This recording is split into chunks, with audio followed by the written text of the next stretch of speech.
আলহামদুলিল্লাহ আলহামদুলিল্লাহ। আমরা একটা পাহাড়ে আসছি, জাবালে খানদামা পাহাড়টার নাম এটা। আমরা এখন যেই জায়গাটায় দাঁড়ানো, এটা মক্কা থেকে খুব কাছে, এবং আমরা যেই জায়গাটা দাঁড়ানো একদম 600 মিটার, 650 মিটার বলতে গেলে আধা কিলোমিটারের থেকেও বেশি, 120 তলা। আমরা ঠিক ওরকম 120 তলা বরাবর উপরে। আমাদের সামনে বাইতুল্লাহ কাবা শরীফ, মাশাআল্লাহ দেখতে পাচ্ছেন, অনেক সুন্দর দেখাচ্ছে।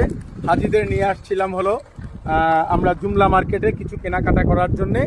ওই সময় আমার ছোটো ভাই হুমায়ুন বলল যে ভাই চলেন আপনাকে একটা জায়গায় ঘুরাই নিয়ে আসি, টপ ক্লাস জায়গা, দেখলে খুব ভালো লাগবে। মাশাআল্লাহ এখান থেকে পুরো মক্কা শহর দেখা যাচ্ছে, এমন একটা জায়গা। এই জায়গার থেকে পুরা মক্কা শহর দেখা যাচ্ছে।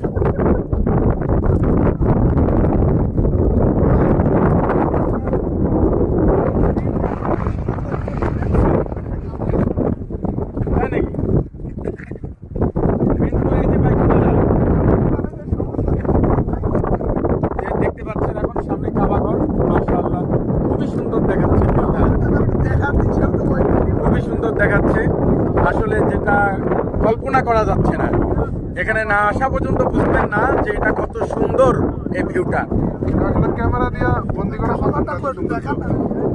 কিন্তু এই যে বাইতুল্লাহ, এই যে সামনে তোমার, हमने आँखों से देखा नहीं है मगर हमने आँखों से देखा नहीं है मगर उनकी तस्वीर सीने में मौजूद है, जिसने लाकर कलामे इलाही दिया, जिसने लाकर कलामे इलाही दिया, वो मोहम्मद मदीने में मौजूद है।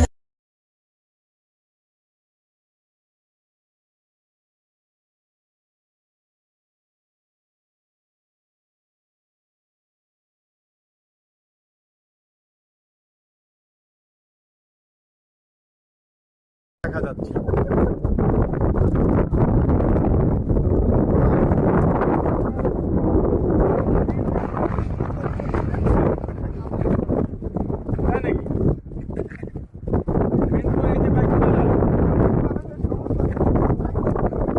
দেখতে পাচ্ছেন এখন সামনে কাবাঘর, মাশাআল্লাহ খুবই সুন্দর দেখাচ্ছে, খুবই সুন্দর দেখাচ্ছে। আসলে যেটা কল্পনা করা যাচ্ছে না, এখানে না আসা পর্যন্ত বুঝবেন না যে এটা কত সুন্দর এই ভিউটা।